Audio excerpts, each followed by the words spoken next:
Yes, good afternoon, ladies and gents. I think we can start on time, and it's a sincere pleasure to welcome all of you to another session under the policy track today, and to welcome you to our session that is entitled today G7 New Presidency, New Initiative, Learnings for the G7 Presidency in 2022.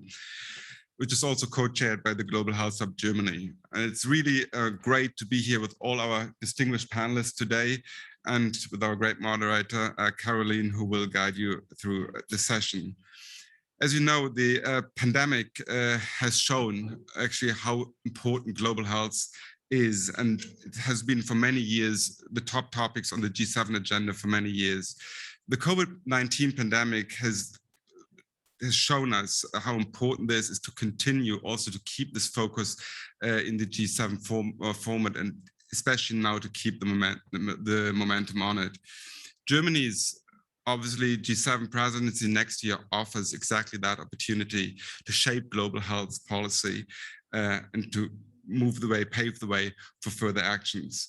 As you know, on January 1st, Germany will take over the G7 presidency from the UK, who also placed health at the front and the center of their presidency, the G7 health ministers' declaration in Oxford, as well as in the Carbis Bay leaders' communique and the health declarations. For instance, and I think that's a very good achievement, the G7 committed to providing 1 billion vaccine doses to accelerate the rollout of safe, effective, accessible, and affordable vaccines, and the G7 leaders committed to supporting the manufacture of COVID-19 tools in low-income countries. As G7 president, we look forward, of course, to continuing and to place health high on the policy agenda, and would also like to continue engage in other formats such as the G20, and more importantly, also through the multilateral processes, such as those with the UN that are led by the World Health Organizations and others. So with the panelists today, we don't only want to take stock, we also want to discuss the pros and cons of new initiatives. And we also want to shed light on how Germany can shape policy outcomes in these forums in a sustainable way. So this just as an opening remark, I'm now very honored to introduce Caroline. And Caroline, I need some time here to introduce you because you have a really impressive professional track record. And Caroline first joined the Wellcome Trust in 2018 to lead actually the Wellcome's Germany's office. And then it was at a later stage even expanded to the entire European continent. In this position, you oversee Wellcome's activities and relationships, not only with the German and the European governments, but also with the science community and other partners. And you represent Wellcome in the German and European public. But prior to that, Caroline also led the Germany office of the Bill and Melinda Gates Foundation. She built the foundation's relationships, the activities, and grants portfolio with the government. She also served as an advisor to Bill and Melinda Gates, and she acted as a spokesperson for the foundation in Germany. Last but not least, she worked as a private sector specialist at the World Bank Group, and also, if I'm not mistaken, as an engagement manager at McKinsey Company and Partner. During this time, you led several consulting engagements in a diverse range of sectors, including healthcare provision and pharmaceutical innovation. Subsequently, she also managed the World Bank Group projects in the Latin America and Africa regions. I'm sure you did a lot more than that, but that's in a nutshell. I'm really looking forward to this discussion today, and I think we're all very privileged and very honored to have Caroline moderating this session today. So the floor is yours. Thank you. Thank you very much, Mr. Zuber. You may see me blushing a little bit. That was probably the most eloquent and detailed introduction, so thank you very much. I'm also very, very honored to be moderating today's discussion. I welcome the audience here in the room and also on the screen. I'm very glad to bring together a very interesting, diverse panel of perspectives, of backgrounds for a very timely discussion, as Mr. Zuber has just said. I'm chairing the session not only as your moderator, but also because I'm co-chairing the steering committee of the Global Health Hub Germany, who's hosting this session. And the Global Health Hub Germany is a relatively young new network here that brings together actors in Germany that are interested in and active in global health. So it's really trying to do what the World Health Summit is kind of doing in a whirlwind of 3 days as a more sort of longer term engagement, bringing together global health actors from industry, from government, from philanthropies, from civil societies to really make sure that pressing issues of global health are discussed across the sectors. And thereby, I think, helping all of us to get a little bit out of our bubbles and really see certain issues that we all care about from all perspectives. This session is a very good example for what we're trying to do, bringing together the government, the science sector, civil society, and think tanks on this panel and discussing the G7. So today, as Mr. Zuber has said, we're focused on Germany's next big GX presidency, as we tend to say. As you know, Germany has a very impressive track record in previous presidency, bringing together the G7 in 2015, the G20 in 2017, and now being again the president and host of the G7 in 2022. As you all know, also in a context of a changing government, which is actually a very new factor for us, looking at the last many years for a G7.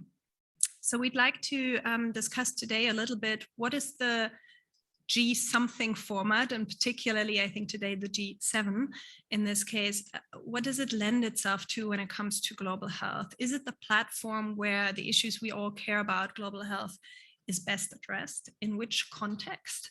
But also picking up a little bit on the fact that I'm sure is not only the case in global health, but big G7 or 20 summits tend to announce new initiatives quite frequently and tend to sometimes come up with new projects or rename things anew. And we're trying to explore a little bit also if that's a good thing, if new initiatives are the kind of thing that both the G7 and the global health community most need. So hopefully we'll be tackling a couple of these issues, especially also accountability. So now we have a great communicate what then type of questions with our very interesting panel today. Before that, I'd like to briefly introduce our panelists. I will start with our virtual panelist, Amanda Glassman. Very happy to have you here today. Amanda is the Executive Vice President of the Center for Global Development and the Chief Executive Officer of CGD in Europe. She's a senior fellow also with CGD, which is a fantastic think tank for anything related to global development, global health, and politics. She focuses in her research on priority setting, resource allocation, and value for money in global health. So exactly the type of things we would hope that come out of the G7 agreements. So Amanda, thank you for joining us and welcome. Here on stage with me, we have Dr. Dagmar Reitenbach. Dagmar is the head of division for global health in the Federal Ministry of Health. She's actually a lawyer by training and has had a career both in the Ministry of Labor and Social Affairs and now for many years also in the Ministry of Health. She's been leading global health in the Ministry of Health since 2007. So you can do the math, how many G7 and G20 summits she has actively negotiated and shaped. I think everyone who has had to do with the summits knows that Dagmar has always played a very instrumental role behind closed doors and before. So we're very happy to have you here today. Thank you very much for joining. And last but not least, we have Professor Dr. Gerald Haug. He is the president of the German National Academy of Sciences, the Leopoldina. As you know, as many academies of sciences, it has two major objectives here in Germany, representing the German scientific landscape internationally, but also providing policymakers with science-based advice. And that, of course, is a high bar to meet with big challenges such as climate change, the pandemic, and many other fields. Scientific advice is ever more important in policy. And thereby the national academies also represent scientific advice on the G7 and G20 fora. So thank you very much for being here with us today. Before we start the moderation of the questions, I wanted to also say that as we meet under these unusual circumstances, we are trying to be as interactive as we possibly can be. That includes that for our virtual audience, or those in the room who happen to be able to be physical and virtual at the same time, we have questions for you. And obviously you can ask us questions through a platform called Slido.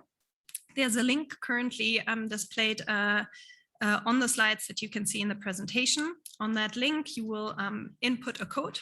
It's the code you see also on the slide. And with that numeric code, you can actually log into the very platform that we'll be using today to be asked and to ask you questions. The questions we are asking you are 2 live polls, and we will show the results throughout the discussion. And when that is the case, I will sort of go from whatever flow of conversations we have to make sure we bring the results from all of you in the audience in there. And at the same time, you can enter questions at any time on this platform for us. You can also like questions that are being asked. The most liked questions will show up on my iPad higher up. So you know how the selection process goes. And if you therefore would want to support someone else's questions, that actually helps me to see it high up on the list. First question is actually now online. So if you want to, you can go to the Slido page. It is a question that is asking you, in your opinion, how powerful is the G7 to make a difference in global health? You can rate that from a scale from 0 to 10, and we will get to that a little bit later in the discussion. So without further ado, I would like to start our discussion here. And I would like to start with you, Ms. Reitenbach. You have a very long track record in health policy, and you know how the processes really work.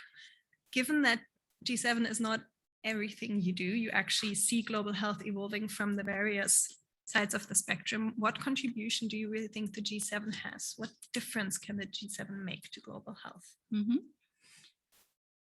The G7 and G20 are fora that are value platforms for cooperation and dialogue. And the advantage of G7 is that decisions and coordination is happening much faster due to the small number of countries. So it's much easier to agree on concrete action or to achieve tangible results. The G7 include countries with high economic power, and they have a long-standing political relationship, so they know each other quite well. So, and if G7 address pressing issues in the global health arena, if they show leadership, agree on concrete action, and this really makes a difference. And measures that are agreed at the G7 level can also be rolled out in larger formats, such as G20 or even globally. And yeah, when preparing for presidency, it's always to decide whether the presidency should start a new initiative or whether this presidency should continue with existing commitments. And yeah, Germany, as many of you know, is a strong supporter of multilateralism. Therefore, we always try to strengthen existing structures. We try to avoid duplication, avoid fragmentation. So continuity in a topic which was discussed at previous presidencies is a value for us. And there's the opportunity during the presidency to agree on concrete next steps. So Germany did not often launch new initiatives. So we did it in 2017 during our G20 presidency. And I think many of you remember this. There we launched the Global AMR R&D Hub because we felt the need to promote R&D in new antibiotics. So, and I stop here for the moment. Great, thank you very much. I think that's an important differentiation, right? It's one thing to start a new initiative, let's say, for something that is actually already ongoing. It's another thing to actually spot a gap where nothing is happening. And sometimes, you know, giving the child a name and actually creating a process or a mechanism that doesn't exist before can then cause action where there actually wasn't any, at least not on the level of those nations. That's really helpful to differentiate. Mr. Haupt, from your point of view, what makes launching new initiatives at the G7 level interesting or helpful? Is that something that you have also observed, that many new initiatives are springing up? Would you see the world a little different? I mean, the overall setting is encouraging new initiatives, and the world is changing. It's changing very quickly, so that's key. And at the G7, I can add to what Dagmar Reitenbach has said, it's an informal club without a clubhouse, right? That's very often an advantage. There's no legal basis, there's no secretariat, there's no official membership. And that helps to create momentum. And of course, the changing and rotating presidencies allow each presiding country to think very hard on the agenda and the group's priorities. So if you think of the changing world and the new challenges which became part of the G7 are my topic. I'm a climate person. The digitization has been a huge aspect, or global health, which came into that. It's all very complex, it's very multidimensional, and this is where we academies can provide a good impact, as we can provide substance, depth, right? Rational, scientific aspects. And if we think of the pandemic, I mean, I think it's an absolute miracle, and it was a joint global effort that we have vaccinations at that short amount of time. It's a very good example. The therapeutics, the diagnostics, so everything happened basically within 100 days, and is now widely available, but also the older aspects like fight against cancer or AIDS is very important. So I think that's the upside of the aspect. Downside, of course, is what, and again, I'm a climate person, I think also our recommendations make very often the final documents. But then when it comes to the decisions and to comply to also some of those intelligent recommendations, each country is very often act alone, and the impact could be larger. That's a clear downside. And that's probably the way international politics works. There's a lack of probably long-term investment and foresight, which we go through. So an upside are new initiatives. The downside is that they very often cover up the lack of compliance on the long term. Thank you. Really important point to look at. You know, it's one thing to get advice into these initiatives. It's another thing how much can actually come out of that. So going from a high-level government agreement, which in the end such a summit is, right? Heads of states agree on a common language, which is hard enough to get to, and yet does that language in the end really translate into action? So that would be my question for you, Ms. Glassman.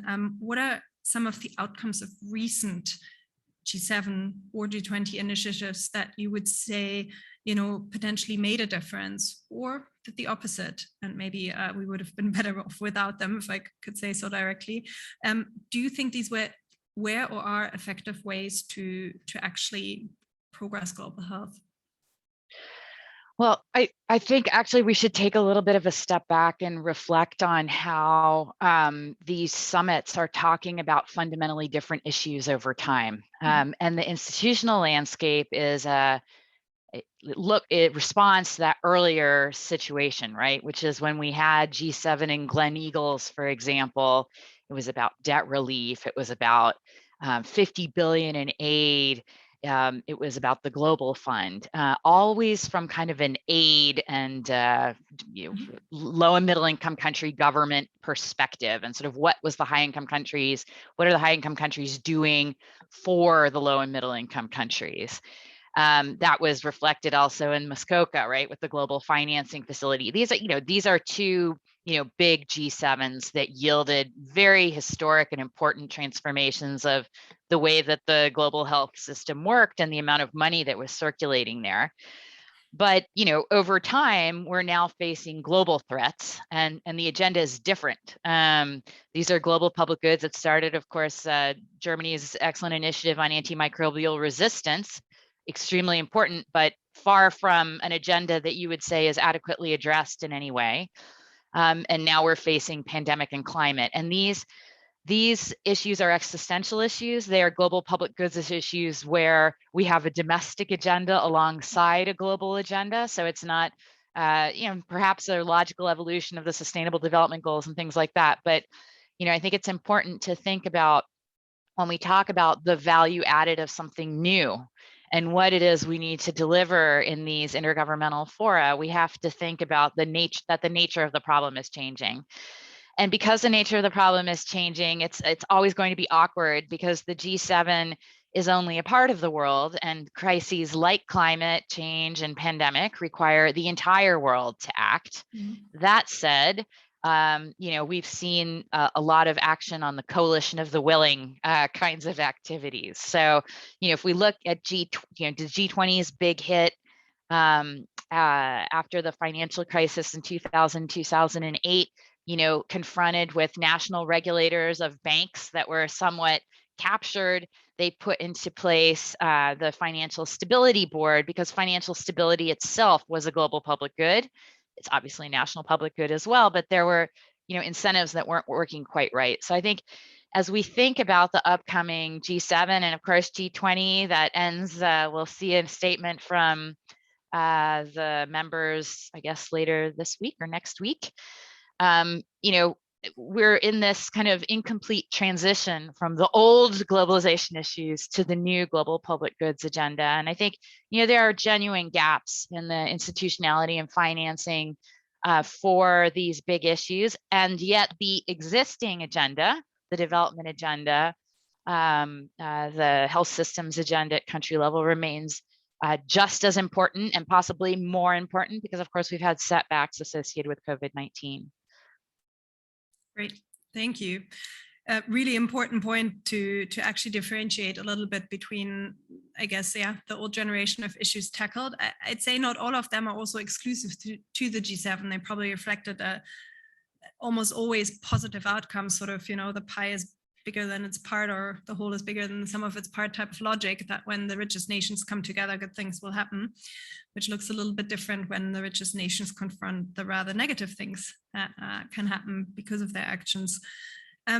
But that all comes back a bit on accountability. So when these initiatives are being announced, when the communique has some language on what the G7 nations would like to address, how do we actually make sure that something happens?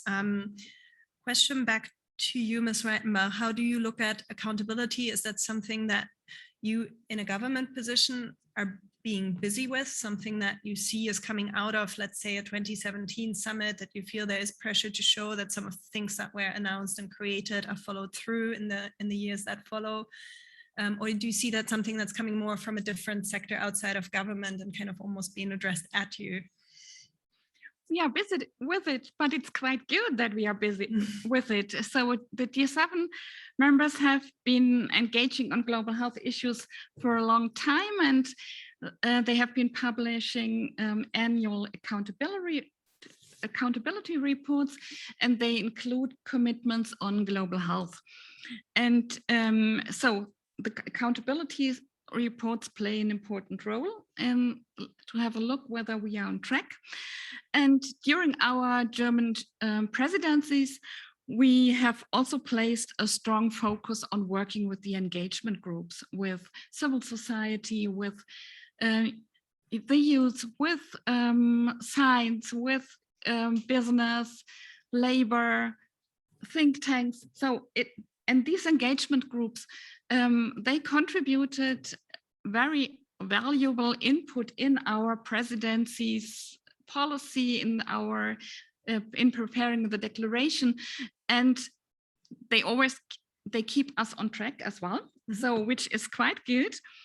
And so both elements, the accountability reports and the engagement with the other groups, are important in this regard, and both linked to the accountability and the sustainability. For Germany, it's important to use our presidency to support globally inclusive multilateral processes and institutions such as WHO, which is extremely important for us. We will get to the German G7 presidency in a moment even more. I'm also seeing some questions coming up online on that, so there's a lot of curiosity. But picking up on the accountability a bit more, so there's accountability reports, there's various formats to kind of get a sense of, is there a clear goal? Is the goal being met? Are we getting there? Coming back to you, Ms. Glassman, what you would say have been successful G7 commitments in the past? You mentioned some initiatives, big names that I think many of the advocates in global health know well, because they would go to governments and say, remember Muskoka, you promised to put X amount of money or action into whichever goal, we've set there. But were these that you've named also in your view the most successful ones? So have you come across other initiatives throughout the presidencies that you'd say this is actually a good blueprint on how the G7 can operate with an outcome? I mean, I think those are good examples. Those are examples that created a lot more money in the system and create fit for purpose institutions to respond to the crises of the day, namely like the Global Fund to Fight AIDS, TB, and Malaria that came out of sort of the Gleneagles period in 2005. I think, the other thing I would say is there's an enormous amount of pessimism, obviously, around intergovernmental processes in this period, because we have seen a lot of announcements that are translating very slowly into, for example, vaccination rates in sub-Saharan Africa. And so the impatience is very large, and we're in a little bit of a pre-Global Fund feeling. If you look at what's happening in civil society, the kinds of words and tactics that they're using, very reminiscent of that period, where there's just an clear to everyone, but not clear what it is that the G7 could do differently, because the G7 is very good at money, first and foremost, because they are the wealthy economies. But this problem that we're facing right now is not only about money, although it certainly has a financial dimension, right? So they're looking for doses delivered. What is it? We've had a lot of announcements about doses delivered. What exactly is going to change over the next several months that will increase doses delivered? Or the last G7 that proposed a kind of pandemic radar. In any case, we've seen the recent establishment of the surveillance hub in Berlin with the World Health Organization. These are good examples, but they're quite sort of modest in size. They're not, the transformative solution that people want to see. They want this pandemic to end. So I think the other thing I would say is what is a successful outcome is one that has implementation associated with it, right? If we look back to the last G7, it just wasn't clear how the great ideas that were agreed were actually going to happen in the real world, and who was tasked with their implementation and follow-up. And I think one thing that the G20 sometimes gets right is that they task the World Bank, for example, to set up certain things, or to act on the infrastructure agenda as they did a couple of years back. And I suspect we need something like that. We need to task the big organizations to address the gaps and needs that are identified, and to set out a clear path forward. I think there's lots of agreement on the sort of high level things, but the tactics to get it done are less clear. Thank you. Really, really helpful. And as you said, I think the UK presidency of this year is certainly an example where I think that a lot of expert input, engagement group input, and of course national input through the negotiations came in there in what was deemed necessary, given we were in the middle of the pandemic. And lots of actors have thought a lot about how to be better prepared or how to deal better with such situations. And the pandemic radar is probably an outcome of that, where there was agreement in the end to name something, but at least maybe others are better informed. I'm not clear to what extent that is now being followed through. In fact, there's a bunch of individual sort of building blocks that are now out there. The WHO hub here in Berlin certainly being one important one, but that is not a global surveillance system in itself, and probably neither are some of the other individual institutions to say.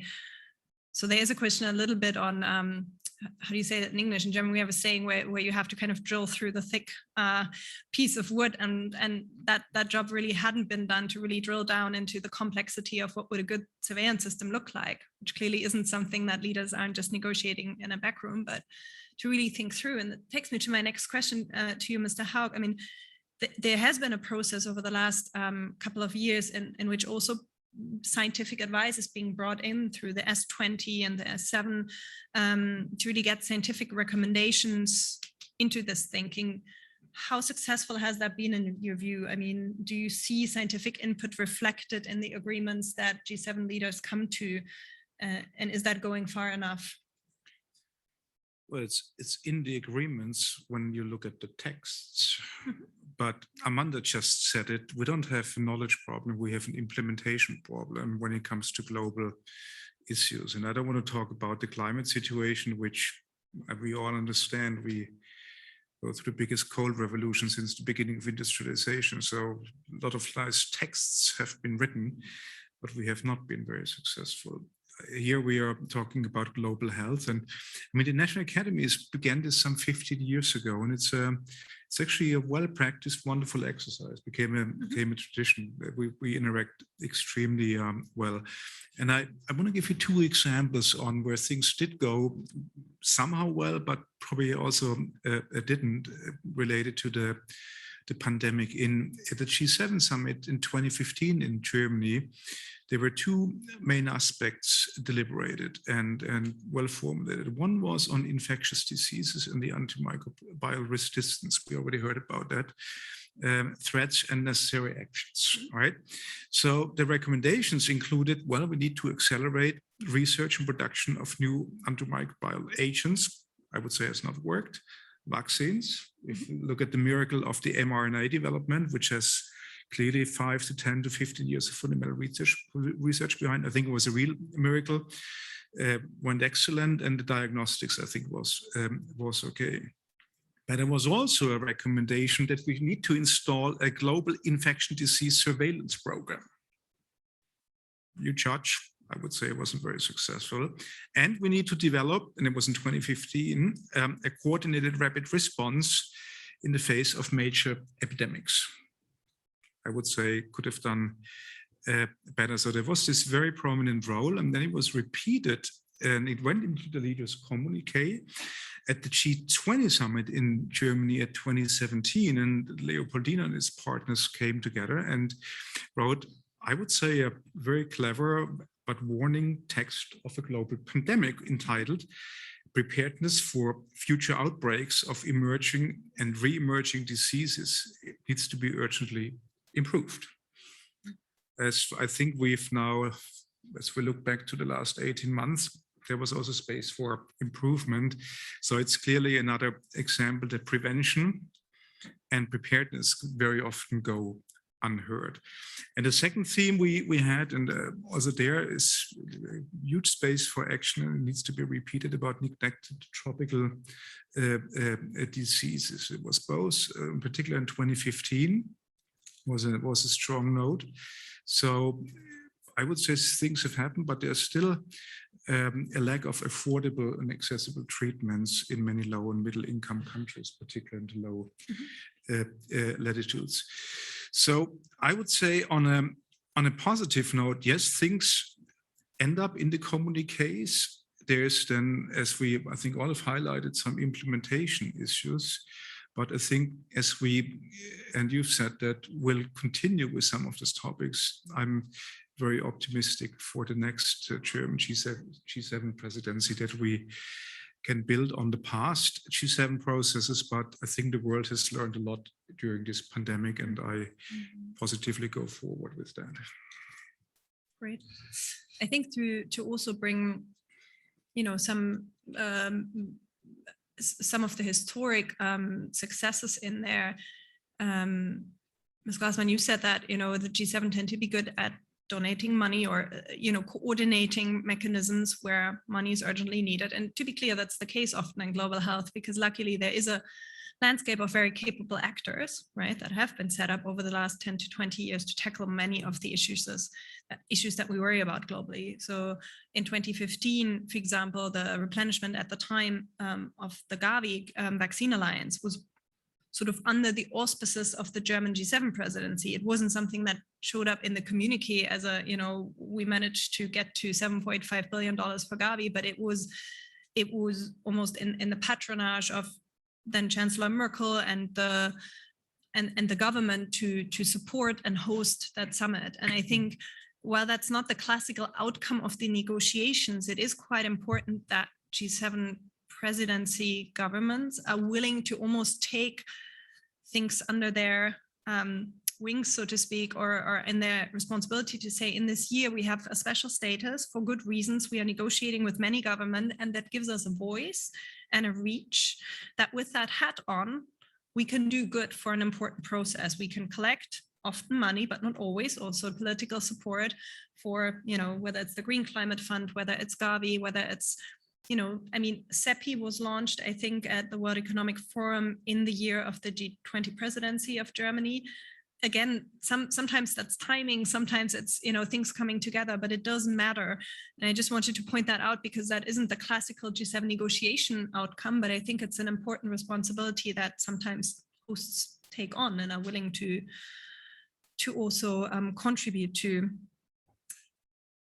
So unless sorry, Amanda, sorry, I thought you were saying something. Did I just interrupt you? I would love to say something, but I mean, I think, what you're suggesting is an important point. And that is that, if we think about this G7, there is need for kind of a package of replenishments and assessed contributions.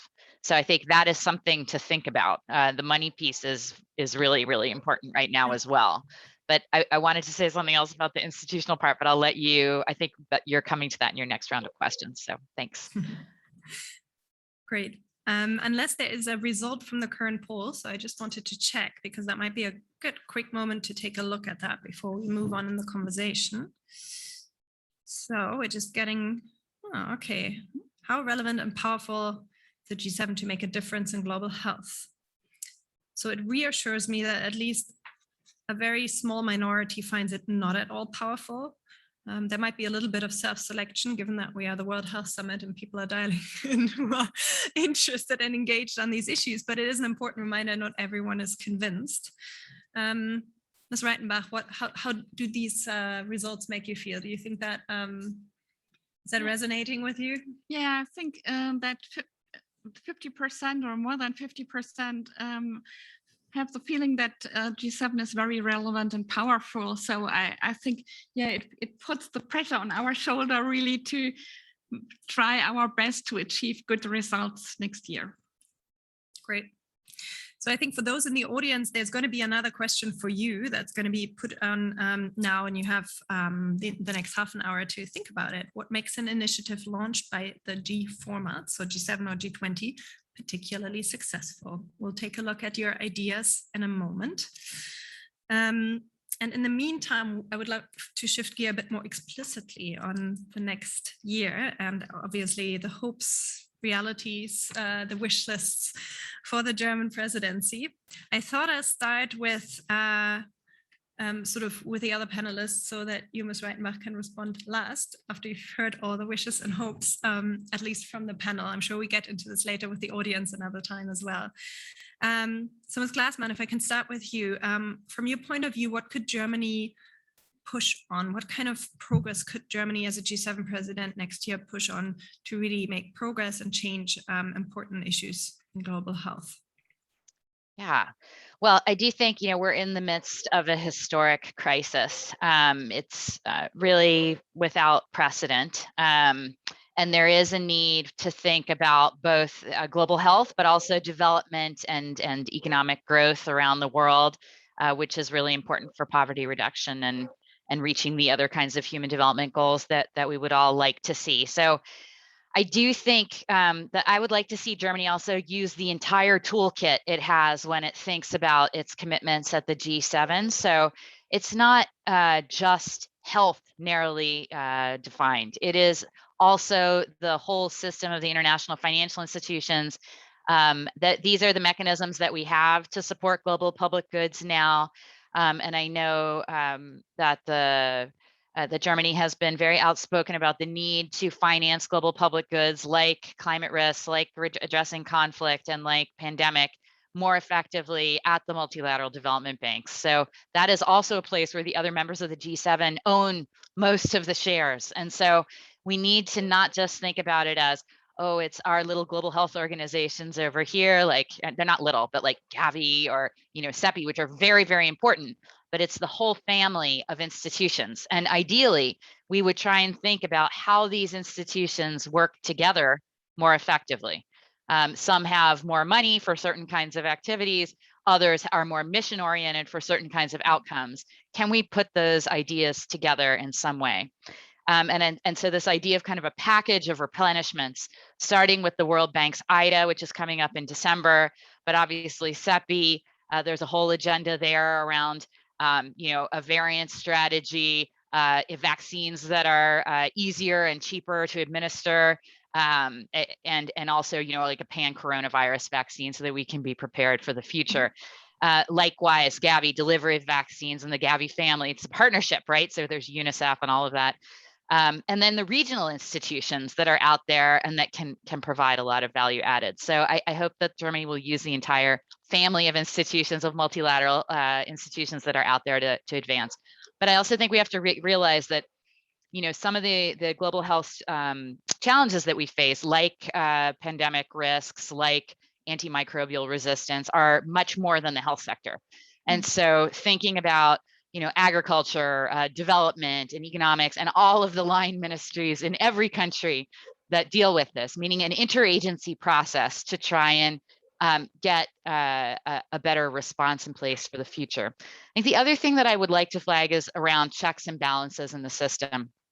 Intergovernmental organizations and multilaterals have a really important role to play, obviously, in shaping norms, standards, making governmental commitments, channeling the bulk of finance. But at the same time, we've seen during this pandemic the importance of an independent scientific voice and data to be able to take decisions. And that sometimes does not naturally come out from intergovernmental organizations, no matter what reforms we might imagine for them.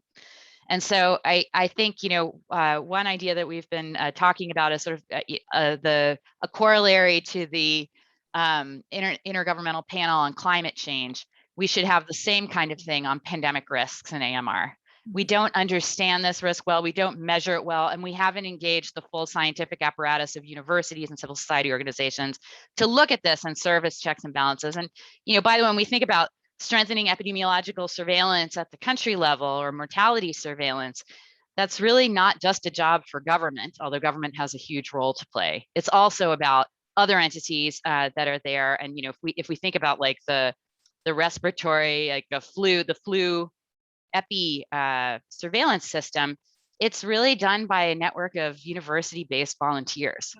And I mean, this is no way to operate. So we need different kinds of mechanisms. It's not easy for an intergovernmental organization to provide finance into these universities and civil society organizations. So I think we should think about that. And I think finally, there is still the need to bring in the other sources of income and to finance this activity differently. People have talked about it. Norway has made a specific proposal, which is that, these are global public goods. They're not about aid anymore. These are about our sort of mutual security, and therefore they should be financed differently and not counted entirely against ODA or classified as aid. I don't think we'll get to that level of agreement very soon, but I think it's an important issue because otherwise what we do in these spaces takes away from other important priorities at the country level. Thanks. Thank you. Hugely important point. The one at the end in particular, because it takes us away, I think, from the usual global health dynamic, right? Where there is luckily donor willingness if the constellation of G7 leaders aligns well and so on. But going beyond the ODA, I think logic has especially been clear now in the pandemic is important, because otherwise there will be a competition for resources and you have to trade COVID vaccines with routine vaccines for small children, and you have to trade off health systems capacity to do COVID vaccinations with health system capacity for malaria, tuberculosis, and so on. And these trade-offs aren't often talked about, and that's really where going beyond ODA is incredibly important.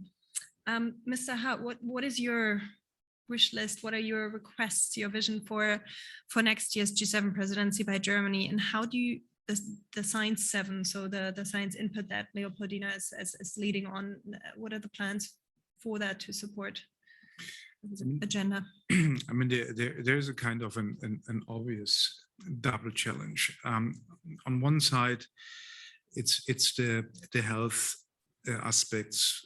With an ending pandemic, there will be still a major issue next year to end the COVID-19 pandemic. and then to look beyond that to better prepare those future health emergencies. We've already heard a lot about vaccine development that worked well. We at the moment have a paper which we're about to publish on antiviral substances. So we try to bring that in, and that needs to be also, of course, complemented by the situation of new innovative antibiotics and then approaches on antimicrobial resistance aspects, right? So we also plan in preparation to have an in-depth paper on that. And then after the COVID pandemic, I think, and this is a big word in your world, is we need to truly embrace a One Health framework to have the measures in hand against zoonosis, right? I mean, they will not go away; they will come back, and it needs to have a global implementation on all levels, right? And then there are a lot of other non-communicable diseases which we have to continue work on: the cardiovascular aspects, the cancer aspects, respiratory diseases, diabetes, right? So I think there's very much to do, and that should be part in the G7 discussion. And then the other one is we need to get serious about climate change, right? We had past G7 summits, and the leaders would basically take the ambitious targets on climate. Also biodiversity is a big issue, but these were words, lovely papers. Little has happened. So we need to focus the presidency on the implementation of concrete measures on how do we reach climate neutrality, right? And really the implementation aspects. So of course, it's the energy system which we need to address and how to decarbonize it. But the sharpest knife we have, and we know it, is carbon pricing, right? And without carbon pricing, I think we can just forget the 2-degree carbon target. And that's gone, this is my expertise, in 10 years, right? Paris is gone in 10 years, full stop, right? And if we don't apply some sharp knives as carbon prices with social innovation, this is the economists, multidisciplinary aspects from all of us, they're very clear what to do. And I think this is where the Science 7 will again provide lovely pieces of text, but we hope for then some serious steps also in implementation. Thank you very much. So a long list. I've heard using the entire spectrum of instruments of, organizations to partner up with, of funding mechanisms, ensuring that we acknowledge and move from where we are right now in the pandemic. One Health as a big point, and then of course climate change is an entire almost additional universe, some of which maybe you will be able to shape, some will be shaped by other ministries, of course, in the government. But in that small list of wishes, where do you situate right now, where you and the government are? How much has been planned, given we're in a context of a changing government? What is your timeline? What are some of the concrete next steps you're working on? Yeah, thanks to the panelists for these very good recommendations to our presidency. I know there's a huge interest in our presidency. So we had the elections at the end of September. At the moment, the negotiations on the coalition treaty are ongoing. So we are waiting for the new government, and the new government will decide on the priorities of our presidency. However, with the ongoing COVID pandemic, we are fairly certain that health will be on the agenda. And one of the priorities currently, the most pressing topic in global health include ending the pandemic and the implementation of lessons learned from this pandemic. But of course, the new government will decide and take the decisions. But we are very interested to get your views. What should be on the agenda of our presidency? So we already asked and received a lot of very valuable contributions through the Global Health Hub Germany.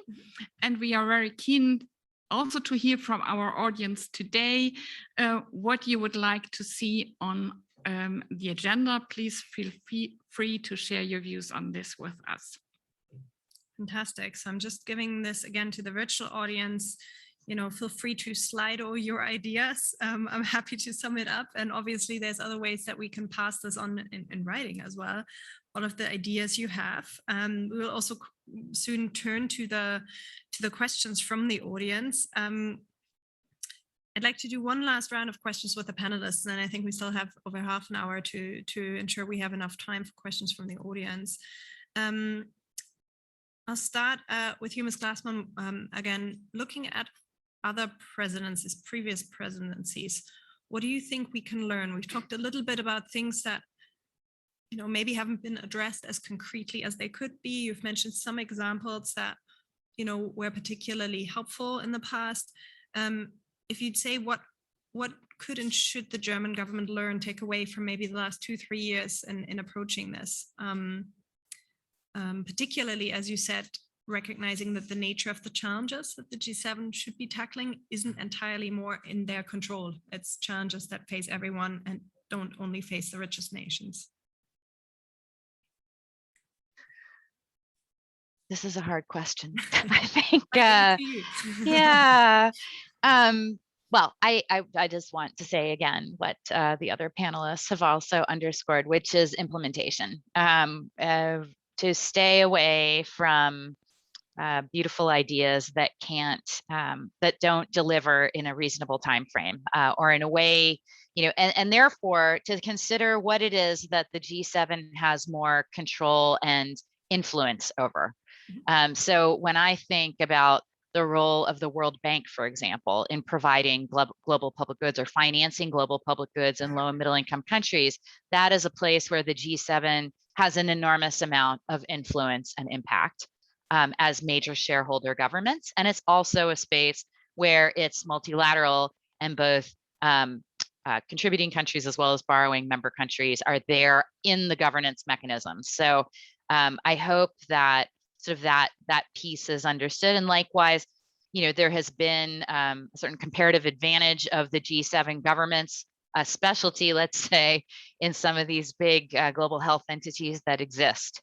Mm-hmm. You know, obviously, Germany is very committed to the World Health Organization and its way forward. There's not much consensus on what a pandemic treaty looks like, on what kinds of reforms are needed at the World Health Organization. And the World Health Organization has its own, you know, governance process. But, you know, if the G7 came together and said, we're willing to increase assessed contributions against several key reforms, you can imagine that it would happen in the real world. So I think it's sort of thinking about that sort of very concrete next step, what needs to happen. Likewise, you know, sort of financing some of the global public goods in pandemic preparedness and in mitigating climate risks. That is also something where the G7 could have an enormous role in sort of organizing things a bit better. I mean, I think what probably is not going to be successful is like major reform efforts, because those are difficult. I've never seen a G7 that undertakes the major systemic reform that a lot of people talk about. So I think we just have to be very strategic in terms of what it is that the group works on. Great, thank you. So time-bound, realistic outcomes. Maybe also a little bit the courage to take up things that have been thought about before, that hasn't have to be an entirely new thing. Some of these things only need that last little step of support to be successful, and the G7 lends itself very much to do that. So that's a very important point. Mr. Haug, how do you think that the G7 can best benefit from groups like the S7, but maybe as in Science 7, but maybe also Civil Society 7, Youth 7, Women 7, Labor 7. So there's all these groups that so Hettenbach mentioned before that are providing advice. You've just said there will be another beautiful paper. So do you think that's the best way that this advice is given, or can you also think of other ways that you would hope you know, these groups can engage and actually really shape some of the content of the G7, and in which way? Well, it's a German tradition to be somewhat a front runner to include major external stakeholders. Mm-hmm. You've just named it. I think this will be continue. That's important for societal participation. That's obvious. So what we hope, and doing the Science 7 is, and expect also from that presidency, is that there will be an open dialogue on critical points, which should be addressed and discussed. However, in our case, always in a factual manner. Right? Substance is key. And then we should engage in a meaningful way with those groups on priorities and concerns, and then hope and do our best that the science-based policy advice, rationality, is taken seriously. And this is a collective task which the academies can perform. And then we would hope that, and we've talked it in the previous point, that we come to some rational implementation aspects. Wonderful. I would break here for ensuring we have some audience questions, which I'm sure we'll have a lot of follow-up for next year's G7 as well. Quick question, if we have the results of the second poll already.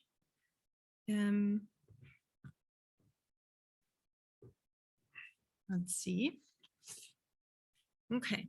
What makes initiatives launched by the G formats particularly successful? It is, I think, reassuring for everyone in the room that accountability is a very, very often named concept there. Concreteness, I think that's pretty important as well. Having focus, being clear about what you're trying to achieve. Political will, absolutely. And also implementation cooperation, which may go hand in hand. So there's a couple of concepts: inclusiveness, sustainability. I think the interesting thing is some of these aspects that the audience here is mentioning, I guess some are about the what and some are about the how, right? So concreteness is really important, and having an agenda that actually is focused, and to be so that it's pretty clear for everyone what is in focus and what simply isn't, even if people might disagree. Whereas accountability, implementation, political will, equity, there's a lot about the how. How do we go about it? Who's heard? Who's included in implementation? So I guess we keep these concepts in mind. Also, as we look at, the G20 summit this week, be interesting to see how that performs against these criteria. And there's obviously a lot of other ones. I think narrative is mentioned is really important. How do we talk about this? Narrative has a lot to do with trust, which will come up in the questions from the audience in a moment. Are there any concepts, any words that surprise you? Anyone on the panel? Something you didn't expect, something you disagree with? Does not seem to be the case. In that case, I hope it's a lot of good inspiration to have a couple of North Stars to say this matters. This is something that maybe our engagement audiences also expect, are trying to look for when they hear what is going on in Germany next year. So thank you very much to the audience for participating in these polls. I think it's really, really interesting. I'll now turn to a mix of in the room and virtual Q&A. Bear with me. This is me trying to moderate hybridly at its best. I will start with some questions from Slido. I don't know what the process here in the room. I think people who will want to ask a question, probably raising their hand and someone coming with a microphone. So for that to happen, there's time while I ask some virtual questions. So a couple of things on the German G7 presidency to start with, Ms. Reichenbach, and you kind of know what the audience is most interested in. So which priorities within global health, if at all, already a little bit salient, recognizing you can't predict what a new government will do, but still, are there any topics that you think within global health are already likely? When and where will the summit take place? And how does the government actually organize a G7 presidency in such a short time? I mean, we all hope we have a government by December. G7 presidency starts in January. If we're unlucky, maybe the government is, ready by December 30th. How does that play out? So we have 1 year. So the presidency starts on the 1st of January next year. So I'm pretty sure that we will manage in time to make the final decisions on the priorities. And as I mentioned before, having to deal with the pandemic. So I'm quite sure that health will be on the agenda, and all the other topics will be decided by the new government. So I'm very sorry. At this stage, I cannot predict any topics. Okay, I will predict that you will be a very effective mover and shaker behind the scenes to help the new government make happen what we discussed today.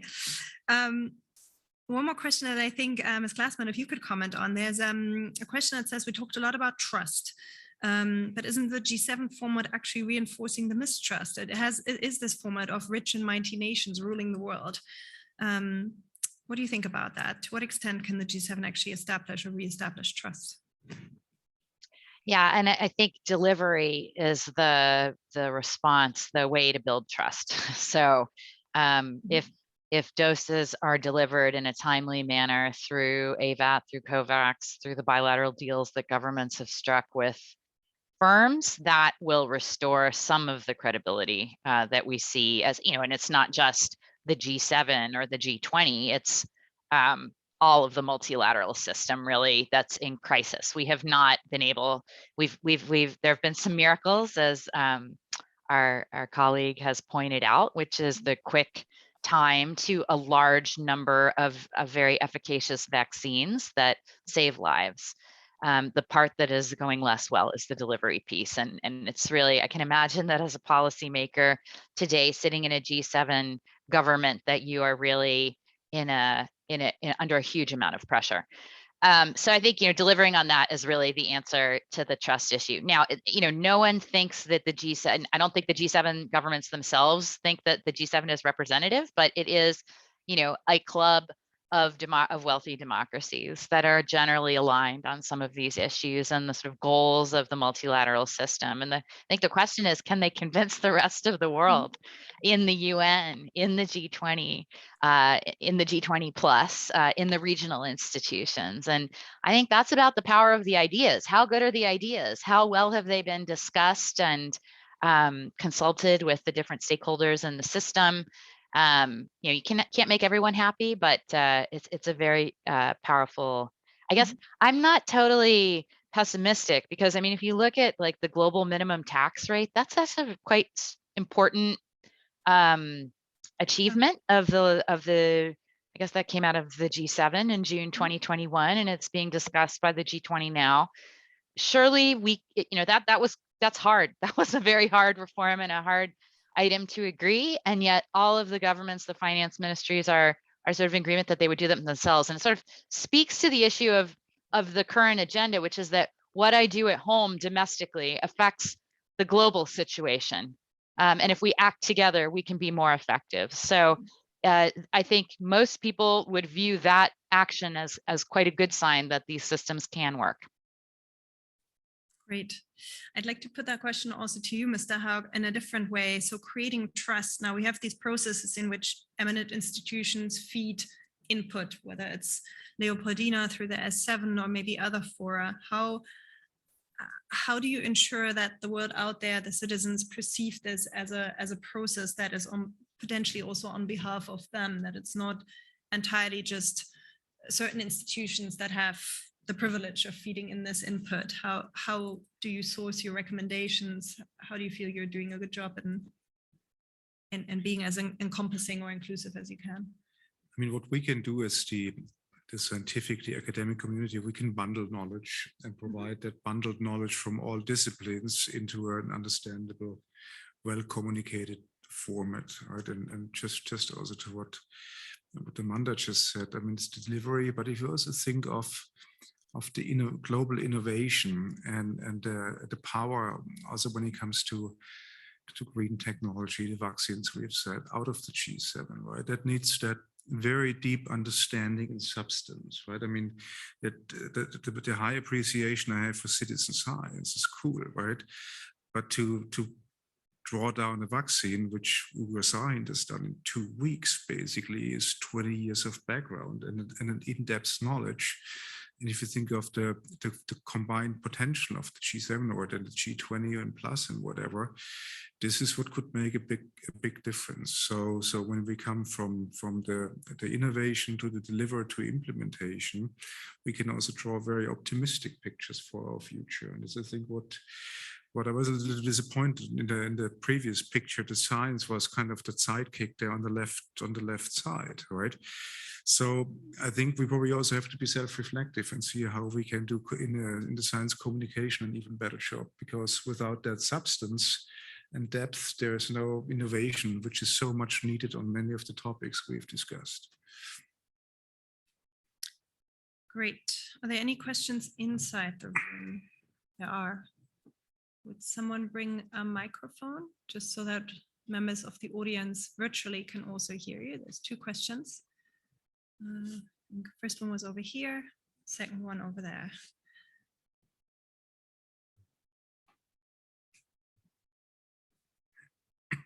Thank you.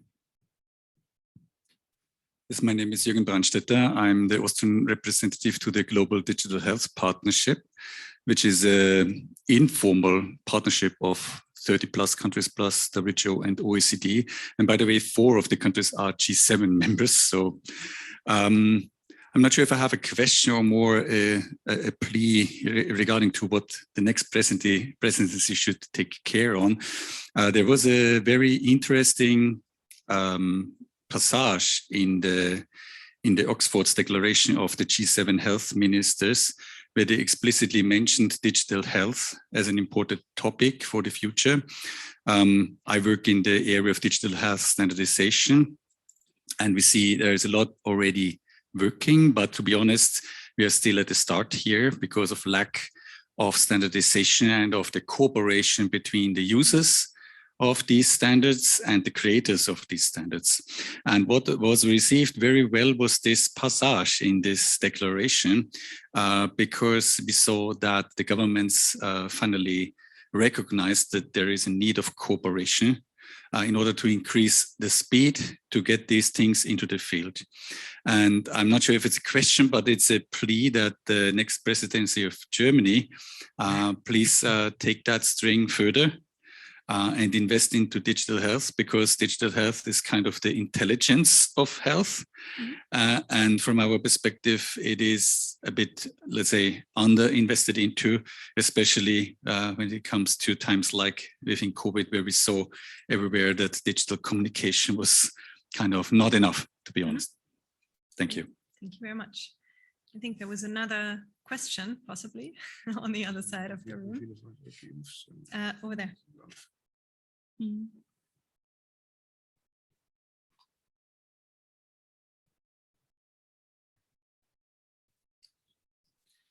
Yeah, thank you very much. Very fascinating discussion. I work in WHO for antimicrobial resistance, so I'm very happy that the Leopoldina is recommending to the German government to keep AMR high on the agenda. And I wanted to come back in 2015 for us from WHO. It was really groundbreaking that WHO that Germany put AMR so high on the agenda. And I disagree with Dagmar. It is not easy to find agreement in the G7. It is very difficult because, as you said, Mr. Haug, it is on R&D, it is still on the agenda. And I'm in this G7 health working group that is led by the UK at the moment. And we are still on the R&D issue around antibiotics. And it is not easy. And I think the fact is accountability. I think this is super important. It needs to be concrete and then needs to be implementation. But as you said, if there's no clubhouse and nobody who manages the clubhouse, then there's also nobody who's really following up on implementation. And that's where I want to really, we were very happy with the German presidency because Germany followed up on its commitments. I remember when Dagmar came to us and said, you need to do a bacterial priority pathogens list. And they followed up, they forced us to do it, they gave us the money and we did it. And we set up GARD-P, which is a foundation that is developing antibiotics, and Germany put 50 million in the foundation. And then some other G7 members followed up. The US created CARB-X, Germany again put money into CARB-X. But you can see that this is not all 7 G7 members put money in these institutions. And so not every G7 member is following up, but I really do think that Germany is one of the few where there is not only a commitment on the paper, but there's also money following up. And that is really important, because if you only put it in the paper and there's none of the G7 members is really going to the institution, as Amanda said, going to the World Bank and saying the World Bank, you need to do this now and you need to put money behind it, then it's not going to happen. So I think I really hope that this is building on the 2015 agenda. And I would be interested, Mr. Haug, what you mentioned AMR. So what specifically do you want to do to have the G7 focus in AMR? R&D again, or infection prevention and control? What aspects of AMR do you think the G7 should address? I mean, I'm obviously not an expert on the field. We have outstanding colleagues who think very deep about that. Lothar Wieler is known as the Robert Koch Institute director. He's a zoonosis expert and is one of those who is, of course, advocating the R&D. That's one of the aspects. But the other point he and colleagues are making, and we just founded a new section, Global Health, is that with our change in living conditions, right, the system between animals and man, you know, everything is tightening up, that we not just produce new antibiotics, but also think very hard on the fundamental system, again, to prevent those outbreaks, which would then be very hard on the microbial side. So I think that could be one of those papers which we start to think to prepare now for the next year's summit within the Leopoldina, and it would go far beyond just the R&D and new antibiotics. Great. If I could actually ask, if that's okay, if the microphone could go back to Peter Bayer, because I have a question for you, if I may. I'm just picking up because you obviously have also quite a bit of experience on behalf of the WHO of observing and being part of background negotiations, of having, of course, also expectations to what the G7 can do to support the work. So you've heard strengthening WHO is definitely something that Germany has been strong on. The G7 often, not always, have been strong on. So from your view, what are things that the G7 presidency and the G7 themselves in the next year could do to be actually meaningfully helpful in strengthening towards WHO? What are the things for an organization like that is within the UN system and clearly has a lot of variables to deal with? What is actually really helpful to come out of such a presidency? I think that's a very broad question, far beyond my area of antimicrobial resistance. But I think somebody mentioned financing WHO. And that was already after the first big Ebola outbreak. I remember we had an extraordinary session of the executive board. Germany had suggested that the assessed contributions should be raised. And then overall member states at the assembly could not agree on this. Mm-hmm. And I do really hope that this time it's going to be different. And that is where G7 countries certainly can take a lead, because as you said, they are the club of, let's say, the rich countries. Mm-hmm. So if they commit, then hopefully others would follow. And that is, I think, something which really could make a difference. And then in some of the areas, I mean, AMR, some people say this is a rich country's business. It is not. The disease burden is the low and middle income countries. So I really see also the G7 that it's not about aid, but it's about a global problem we can do together. And if the G7 countries would lead, for example, on goals on reduction of use in antibiotics in animals, that would be also, it would be very concrete, it would be implementable, you could follow up, and yet they could also say, we did something, now everybody should do something. And that is where this leading by example, I think that is what G7 could do if they take commitments and then hope that it, you know, others follow. And it's not only in the interest, of course, of the G7, but of the whole world. Great. Thank you very much. It's always good to have concrete examples, understand a bit better the perspective of other organizations. I have one more question or set of questions from the virtual pool. And then I just wanted to understand if I'm wrapping up or yes, I thought so. That's well, will be great. So just making sure I leave enough time. Last question I have, and I think Ms. Reitenbach, you will have to be asked about the process one more time. There's a bunch of questions from the audience trying to understand how do the ministries within the German government ultimately choose the priorities for the G7 presidency? So, you know, we've now heard a long list of wishes within our field of global health. There's, of course, a long list for climate change. I'm sure that many other ministries have agendas and have processes that matter that they would like to see. So how do you choose priorities? And also, how do you work across ministerial lines? How do you work together across ministries to make that happen? So so we are in the process and proposing topics to our Sherpa team in the Chancellery. So we are working closely with the other ministry, and my colleague from the Ministry for Research is here with us. So we are working with the Ministry for Economic Cooperation and Development, the Ministry for Agriculture, and others as well. So then we try to identify pressing issues, propose these topics, and yes, health is always in competition with other topics like finance issues, like climate change. So, and in the end, we to identify concrete proposals which could be the outcome of this presidency, could help that this topic will be chosen by the new government. So, and then we have for us, we have the health track where we come together with our partners from the G7, where we include WHO and other international organizations. And then we discuss these topics and try to find consensus on next steps. And so coming back to Peter's comment, so in the G7, it's much easier to find consensus if you compare it to 194 countries at WHO. So yeah, it's not every topic is easy to find consensus, but in general, it makes it easier, this format, yeah. Great, very reassuring to hear that actually implementability and outcome is a criterion in choosing priorities in the first place. So that's great. I think we've covered a lot of ground with a wonderful audience online and here in the room.